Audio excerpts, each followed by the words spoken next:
Alors, nous allons donc, comme convenu, passer au premier chapitre, la conceptualisation à travers sa définition, son historique, ses citations, et patati et patata. Ok, ça va être très important à mon sens, vraiment, d'avoir tous en tête qu'est-ce qu'on entend par phase dynamique. Hop, et après on verra bien sûr toutes ces parties-là. Allez, let's go! Bienvenue. Alors, déjà les phases dynamiques dans la défense, c'est du jeu dans la défense. Et pour les défenseurs, c'est proche du ballon. On est sur une phase de replacement et du coup, on va pouvoir utiliser de la stratégie et du tactique. On n'oublie pas qu'on a les deux autres phases de jeu qui vont constituer les deux autres cycles. Donc en fait, cycle, ça c'est un cycle d'apprentissage, cycle d'apprentissage, cycle d'apprentissage. Alors comme je l'ai expliqué dans l'introduction, il y a le jeu debout qui pour moi, à mon sens, est le jeu qu'il est nécessaire de réaliser une fois qu'on sera en contact, pour assurer la continuité du jeu. Donc il va y avoir blocage sans regroupement. Ça, c'est très important à comprendre. Et il peut y avoir aussi un blocage avec regroupement. C'est ce qu'on va appeler du mall. Un mall. Un mall, c'est du jeu debout. OK. Et ensuite, bah, si jamais on n'a pas réussi à assurer la continuité du jeu debout, c'est pas grave. On va juste perdre un petit peu de temps. Et du coup, on va passer au sol. Du coup, il va y avoir un jeu au sol avec donc, ce qu'on peut appeler une mêlée ouverte, un ruck, OK, ou une mêlée spontanée. Alors, la définition, arrêt momentané du ballon pouvant donner lieu à un regroupement sans que le jeu ne s'interrompe. Ça, c'est très important. Créer l'incertitude pour créer des espaces libres. Ça va être nos principes d'action. Conserver et se réorganiser pour avancer ou continuer à avancer.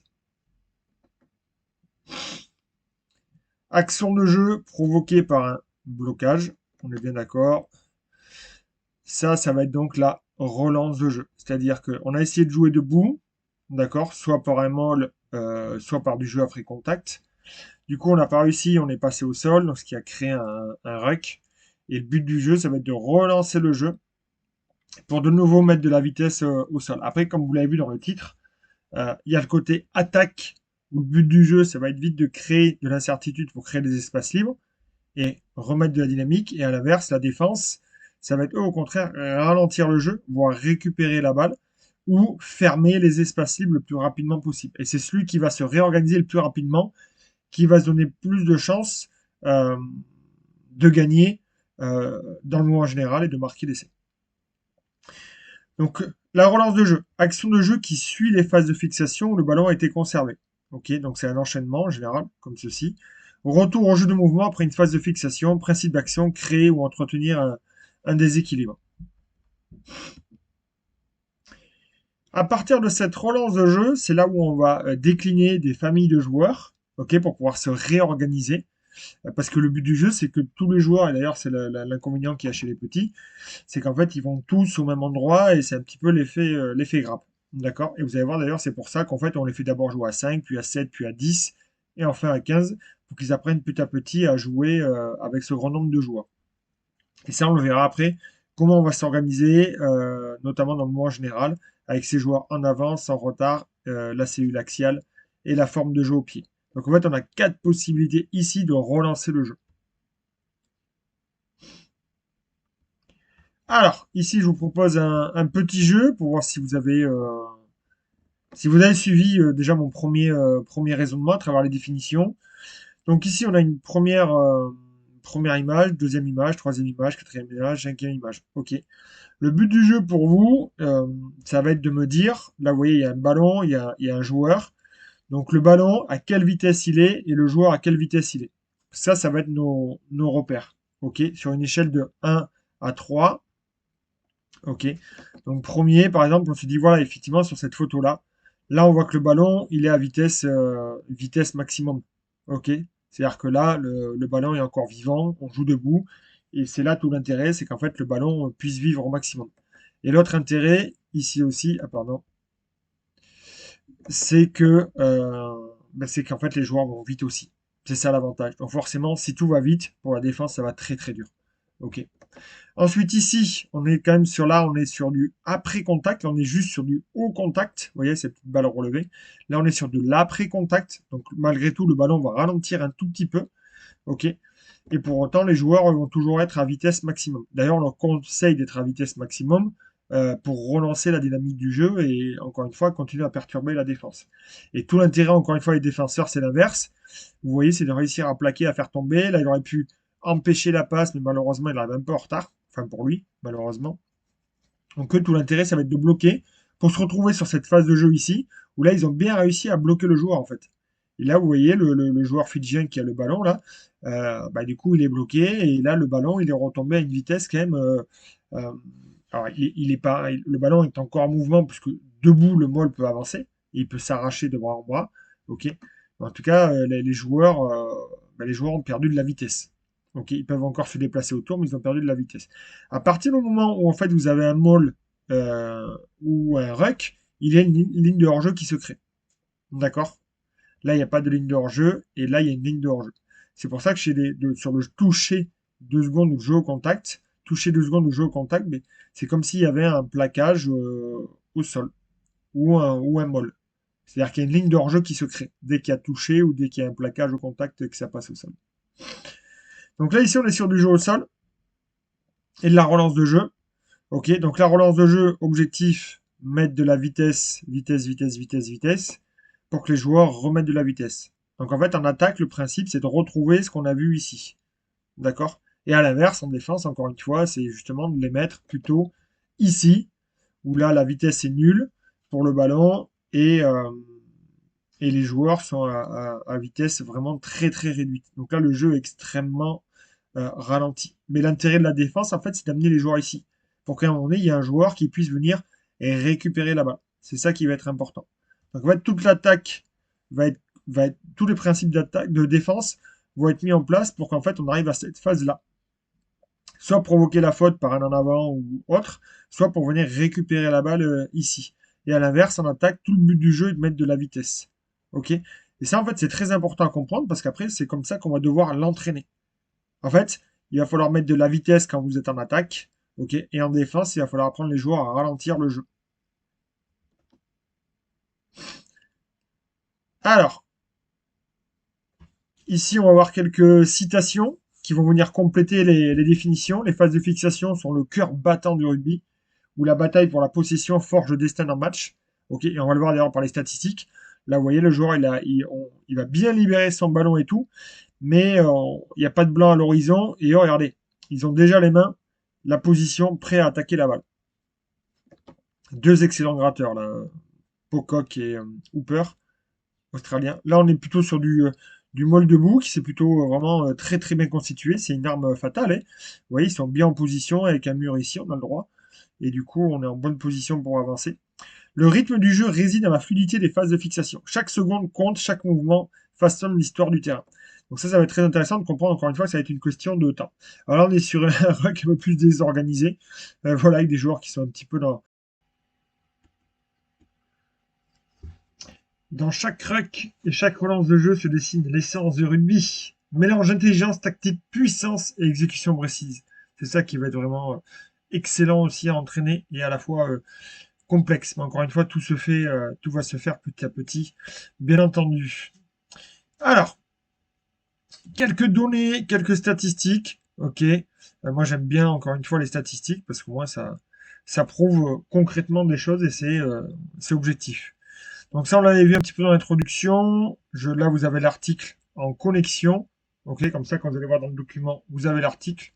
Vous pourrez aller voir un peu plus en détail. Alors, sur les Coupes du Monde de rugby, vous voyez, première Coupe du Monde en 87, dernière Coupe du Monde en 2023. Moyenne de portée, c'est-à-dire les joueurs qui portent le ballon pour aller au contact. Voilà, donc on est de 86 à 114. Les plaquages, alors c'est les plaquages par équipe. Alors ça c'est effroyable, enfin effroyable. J'ai pas de jugement à apporter à ça, mais c'est hyper intéressant. 48 à 169. Le taux de réussite des plaquages aussi qui augmente. La moyenne de ruck par match, pardon, la moyenne de ruck par équipe qui est assez importante. Qu'est-ce qu'on peut dire de ça? La professionnalisation du rugby s'est jouée en 95, alors surtout en 99. Voilà. Et par exemple, vous avez Johnny Gray qui a effectué 43 plaquages lors d'un match en 2019. Mais figurez-vous que 43, c'est presque autant que toute une équipe en 1987. Donc forcément, l'impact physique euh, est beaucoup plus important. Le nombre de rucks. Marcus Kremer avait réussi 46 rucks lors de la finale pour la troisième place en 2023. Vous voyez, 46 rucks pour un joueur, alors que la moyenne était de 25 ici. Il a participé à 46 rucks. Et enfin, taux de réussite des plaquages, vous voyez, qui a vraiment, vraiment augmenté pour atteindre en 2011 le point culminant de 88%. Peut-être aussi que ça manquait d'ingéniosité sur cette période-là, où entre 2003 et 2011, on va dire que c'est vraiment les défenses qui avaient pris le dessus sur les attaques. Et enfin, l'évolution par rapport au jeu debout, au ruck et aux relances de ruck, qui sont un peu nos trois sous-thématiques.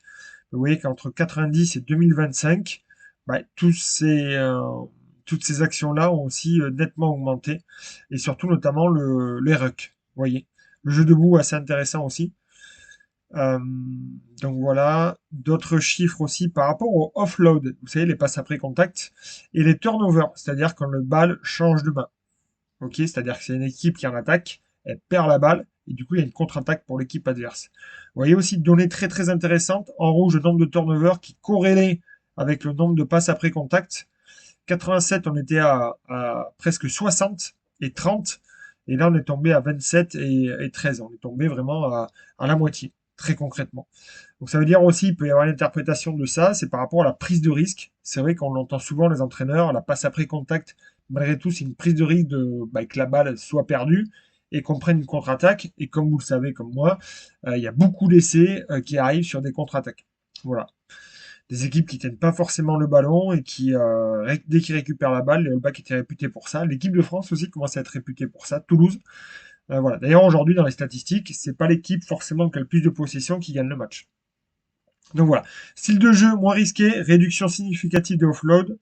Voilà, comme j'ai pu vous l'indiquer. Et du coup, en corrélation avec la réduction des turnovers. Ok. Par exemple, en 87, 130 possessions par match.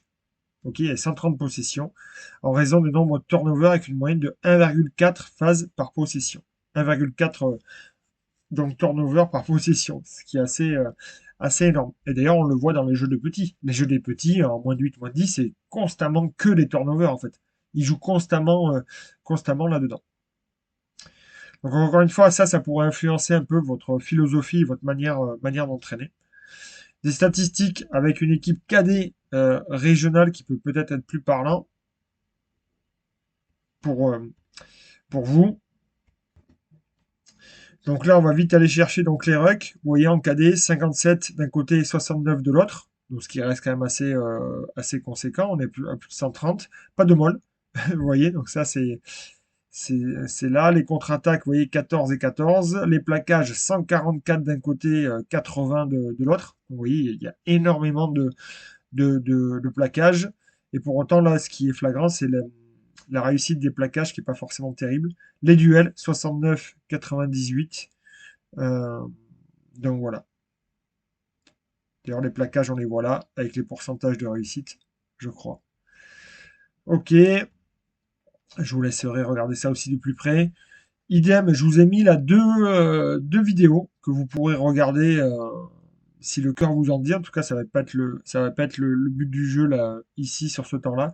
En tout cas, vous avez une vidéo sur France-Fidji, 1991, et une vidéo au quart de finale, et une vidéo sur, enfin je crois, au match de poule, et une vidéo France-Afrique du Sud, quart de finale de Coupe du Monde de rugby.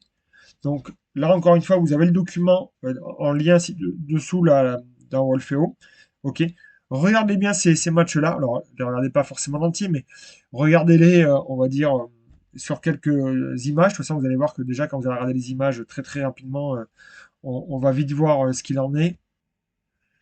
Donc au-delà du fait que les touches, bien sûr, il n'y avait pas de lift. Là, vous voyez, donc on est sur du jeu debout qui passe au sol. Bon, vous voyez, les rucks, là, c'est un peu la Java. Relance de jeu, donc on va de nouveau au contact. Après, on essaie de vite libérer le ballon pour aller vers les extérieurs. Donc, vous avez vu déjà rien que les rucks. Donc là, on est plutôt sur un molle debout, donc il passe au sol. De suite, on l'éjecte. Et vous voyez, de suite, paf, on part vite dans le jeu déployé. La défense met du temps à arriver. Voilà, là le joueur il veut déborder, il part directement en touche. J'ai remarqué aussi qu'il y a beaucoup on fait pas mal de jeux déployés, en fait, les joueurs vont vite, très très rapidement, en fait, en touche, ce qui fait qu'en fait, il va pas y avoir de rock, il va plutôt y avoir une touche. Donc, déjà, il y a beaucoup plus de touches aussi. Après, vous allez voir que sur la touche, ben, ce qui va se passer aussi, c'est quand les Fidjiens vont vouloir se dégager, ils vont pas forcément faire un ou deux temps de jeu, vous savez, avec pour passer par des rugs, pour fixer la défense et tout ça. Non, non, non, ils vont essayer de vite envoyer le ballon 9-10 pour que le 10 puisse essayer de dégager son équipe. Vous voyez, donc à la limite, il y a un petit molle comme ça qui se fait, on avance un peu. Et là, direct, on va chercher le 10 pour qu'il essaye de vite taper au pied et trouver la touche, ce qui fait qu'il va y avoir de nouveau une touche. Et ça va se retrouver très, très, très, très souvent. Et à l'inverse, on va avoir un match ici, euh, donc de l'équipe de France face au quart de finale, où là, vous allez voir, donc du coup, il y a un coup d'envoi, où là, du coup, on est sur un ruck. Donc là, bien sûr, on va s'organiser. Donc là, bon, là, maintenant, le 9 prend pas mal le jeu au pied. Vous voyez, mais il aurait pu très bien faire une cellule avec des avants pour venir de nouveau faire un ruck. Donc là, déjà, on est sur un ruck, un peu plus structuré. Et vous voyez, pam, là, il y a une relance de jeu avec des avants qui vont de nouveau faire un ruck. On ne cherche pas forcément à de suite écarter le ballon. Alors après, l'Afrique du Sud, il y a pas mal de jeux au pied, surtout que là, ça avait bien marché pour eux. Mais là, ce qu'on va voir, c'est que souvent les équipes, là, si c'est ça, ça va être soit du jeu au pied, soit une relance par un ruck. Maintenant, on va très rarement aller vite chercher les extérieurs dans le mouvement général. On repasse beaucoup par des relances de jeu du ruck et du jeu au pied, euh, soit lointain, soit un R2. Vous voyez. Et une fois qu'on est dans l'avancée, là, on va essayer d'aller chercher quelque chose. Voilà, vous voyez, il y a de nouveau du jeu au pied. En fait, tout ça pour vous dire que le jeu a changé et que du coup, la thématique qu'on voit aujourd'hui, les phases de fixation, sont vraiment très importantes. Je vous ai fait un petit résumé ici.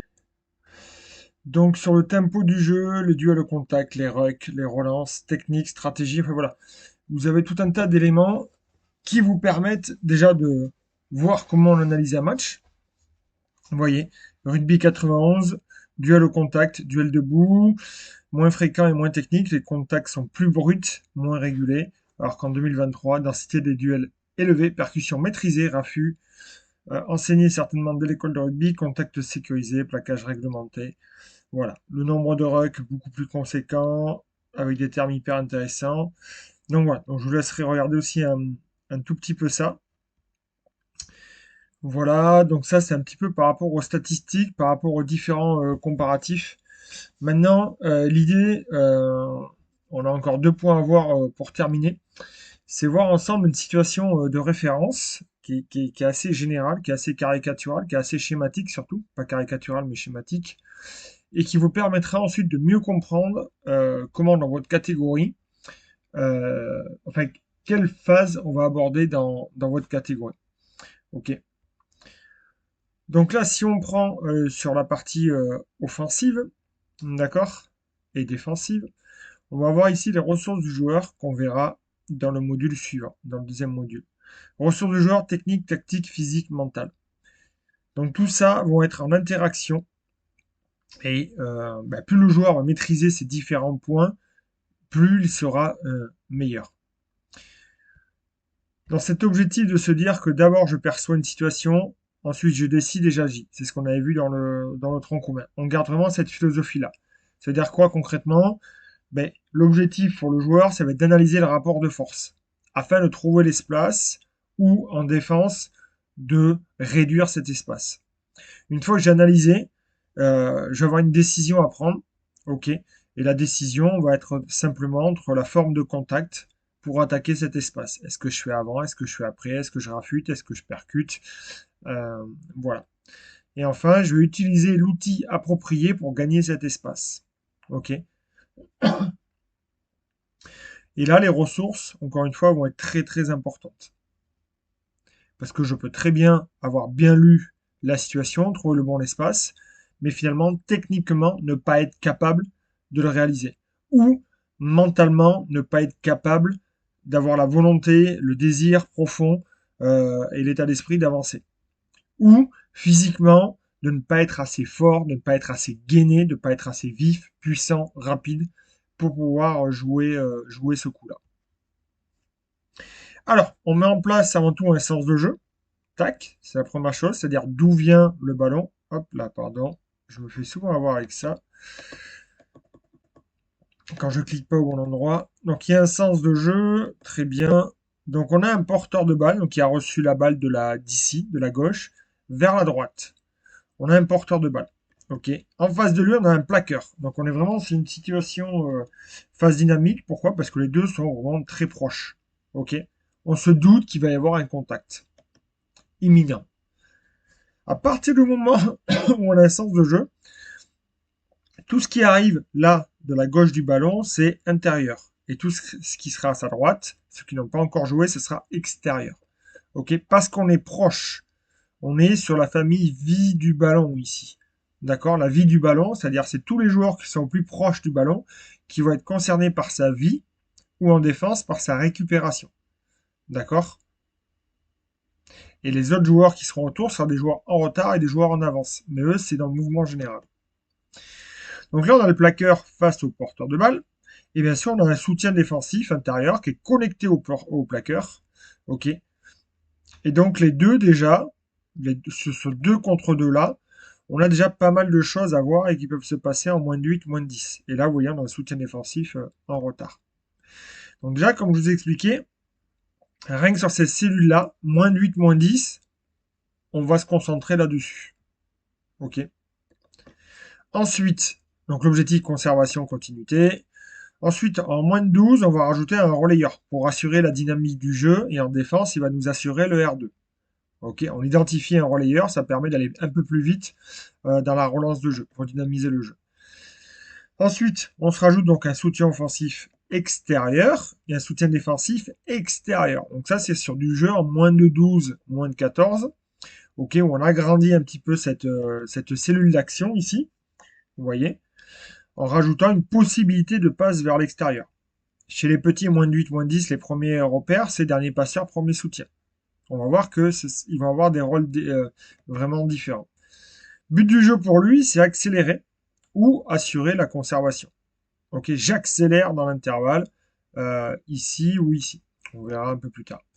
Et enfin, sur du jeu un petit peu plus en perfectionnement, on se donne toujours la possibilité que si ici vraiment c'est compliqué qu'on ne pourra pas jouer, de venir ressortir axe par une petite passe ici, ok, pour pouvoir ressortir le jeu en dehors de cette zone-là qui sera trop dangereuse et on va perdre trop de temps à aller au contact. Ok. Et en défense, on constitue un R3, mais qui ne sera pas là l'objet, puisqu'après là on bascule dans le mouvement général. Nous, là, ici, en défense, on se concentre sur le R1 ici, et avec un R2 juste, juste ici. Mais nous, on va vraiment faire le focus sur le R1 en défense. Ici, être solide, être fort, être connecté pour assurer la récupération du ballon et empêcher la continuité du jeu. Et lui, son objectif à lui, il peut être concerné par la conservation, mais surtout, son objectif, ça va être, comme je vous ai expliqué, de pouvoir observer le jeu, parce que lui, du coup, il a moins de stress, parce qu'il est plus loin de la défense, et lui, il va pouvoir jouer, si nécessaire, dans une autre zone. Voilà, donc en fait, avec ça, vous avez votre situation de référence, et on se les fait monter crescendo. Et vous allez voir qu'après, dans les parties spécifiques 3, 4, 5, jeu debout, jeu au sol, relance de jeu, on va s'arrêter spécifiquement au rôle des joueurs qui vous concernent. Ok. Donc en moins de 8, moins de 10, on parlera juste du porteur du balle et du soutien offensif. D'accord. Donc pour terminer, c'est tout ce qui va être attitude au contact. Et là, ça va être hyper intéressant, parce que là, on est dans le concret, déjà avec la partie d'avant. Et là, vous allez avoir tous les éléments, à mon sens, toute la terminologie qui vont vous permettre d'animer ces situations et de faire que chez les joueurs, vous allez leur apporter des vraies clés, des clés essentielles qui vont leur permettre de mieux comprendre et d'être plus forts. Ok. Ça, pour moi, c'est le nec plus ultra, c'est ce qui doit constituer toutes vos séances. Quand vous allez parler, quand vous allez animer, ça va constituer et animer vos séances. Entreprenez-le les règles, bien entendu. Les règles pour qui? Ben pour les différents rôles qu'on a vus jusqu'avant. Les règles pour le porteur de balle. D'accord, savoir pas le raffut, ben, il doit être maîtrisé, il n'y a pas de squeeze ball. Ok, il n'y a pas, après ça dépend à quel niveau on joue. Ok, mais de manière spécifique, comprenez qu'il y a des règles. Passage en force et tout ça. Il va y avoir des règles aussi pour le défenseur. D'accord, pour le plaqueur. Il va y avoir des règles avec une hauteur de plaquage, pas de plaquage à deux. Voilà, il y a des choses bien définies. Et il va y avoir des règles aussi pour le soutien. Le soutien ne peut pas arriver n'importe comment, il ne peut pas le ramasser n'importe comment. Voilà, il va y avoir des règles en fait pour chacun des rôles. Ils vont avoir des règles spécifiques. Donc ça, c'est important de les maîtriser, de les faire comprendre à chaque jeu pour assurer la sécurité du joueur et le dynamisme. C'est ce qu'on avait vu. Ensuite, il va y avoir des basiques. Ok, des choses fondamentales, qu'on soit porteur, plaqueur, soutien, attaquant, tout ce que vous voulez. Mais après, il y a les basiques. Voilà. Les basiques, on retombe encore une fois sur cette roue-là, percevoir, décider, agir, autour des ressources du joueur. Et on va se rajouter la posture fondamentale. Ok, ne tournez pas à réinventer 40 000 trucs. Euh, En fait, on va s'en tenir à ça. Ok, fléchi, fléchi comme un sumo, stable comme un escrimeur, stable malgré de l'instabilité ici, enfin malgré une posture qui pourrait rendre instable, un transfert de force, ok, fléchi, stable, et je viens de transférer ma force du bas vers le haut, pour enfin, pam, dégainer et être explosif. Peu importe le rôle que vous avez encore une fois, vous devez énumérer ces choses-là aux joueurs. Et il y a une hiérarchisation, à mon sens. Je ne peux pas être explosif si avant, j'ai pas fait ces étapes-là. Donc on va leur apprendre toutes ces étapes-là. Et dès qu'ils vont passer, dès qu'ils vont jouer des duels, des contacts et tout ça, nous on va répéter ça. On avait dit fléchi comment? Le transfert, il s'est fait de où? De où vers où? Ok. Qui c'est qui est stable? L'escrimeur? Ouais. Comment il est stable? Ok. Explosif, ça veut dire quoi explosif? Comment je suis explosif? Vous voyez. Et enfin, qu'est-ce qu'il va y avoir là maintenant? Effectivement, les duels. Les duels qui opposent qui? Le porteur au plaqueur. Gagner ces duels. Debout, au sol, peu importe, gagner ces duels. Ok. Donc avant tout, c'est quand même un état d'esprit, cette histoire. Et je ne vous le cache pas, je trouve que l'attitude au contact, voilà, je trouve vraiment que c'est un état d'esprit. C'est comme des boxeurs, des combattants. Euh, Celui qui a envie de gagner, celui qui a envie de passer l'autre. Voilà, ça va démarrer là-dessus. Et après, bien sûr, il va y avoir tout un tas de choses. Donc attaque, défense. Ok. Attaque, on revient encore une fois sur nos rôles. On a trois rôles. Porteur de balle, des mots forts, vitesse, franchir. Solide, réactif debout, passer un soutien offensif démarqué, actif et rapide au sol si jamais je suis passé au sol. Vous voyez? Pam, pam, pam, pam. Ça dégaine les mots-clés. Vie du ballon. Responsabilité, soutien inter, axial, converger, changer de rythme, cible, c'est le ballon. Soutien externe, responsable du ruck, pourquoi pas, déblayer, s'ancrer, cible, le défenseur. Ok. Donc ça, c'est des repères qu'on va se donner, qu'on va pouvoir voir un peu plus en détail euh, par la suite. Au niveau de la défense, objectif, stopper, ralentir. Ok. Plaqueur, différents types de plaquage, très bas. Offensif, absorbant, c'est-à-dire que j'absorbe mon plaquage et je fais tomber, mais j'ai perdu du terrain. À 2 ou en 1+1, suivant les catégories. Et je cible des zones suivant les catégories, les règles que j'ai à disposition. Connexion entre les deux, plaqueur, soutien inter. Objectif, plaquer, pourquoi pas aider. Gratter, contester, bloquer. Check. Objectif du soutien externe, couper. Couper quoi? Couper la passe, couper le remplacement. Vous savez, sur le offload, je peux toujours venir couper la passe. Le remplacement, couper le remplacement, couper, c'est gagner la course des duels, gagner la course de soutien. Ok. Les porteurs de balles, les plaqueurs doivent gagner leur duel, les soutiens doivent gagner leur course de soutien. Celui qui arrive en premier gagne. Celui qui arrive au bon moment, au bon endroit, gagne. Ok. Je dis celui qui arrive en premier, pas forcément. Il y a une question de timing aussi. Des fois, je peux arriver trop tôt. Je peux arriver trop tôt. Et donc, nous, on va devoir entraîner les joueurs sur tout ça. À quel moment tu arrives, c'est quoi ton timing, ok. Et tout ça va partir de cette notion de perception qui va nous permettre de décider et d'agir. Et ça, qu'est-ce qui va nous permettre de décider et d'agir? Ça va être l'expérience et la connaissance, ok. Je sais qu'il faut faire ça et après, bah, il faut le répéter pour que ça devienne, pour pouvoir l'ancrer. Et encore une fois, c'est tout ce que nous allons voir maintenant sur le 3, 4, 5 qui va être très spécifique à votre catégorie et qui va vous permettre d'avancer, d'avoir des choses très concrètes à mettre en place lors de vos entraînements. Bonne continuation dans ces modules. Encore une fois, cette fiche-là, moi je l'adore. Je pense qu'avec cette fiche-là, on peut résoudre beaucoup de choses.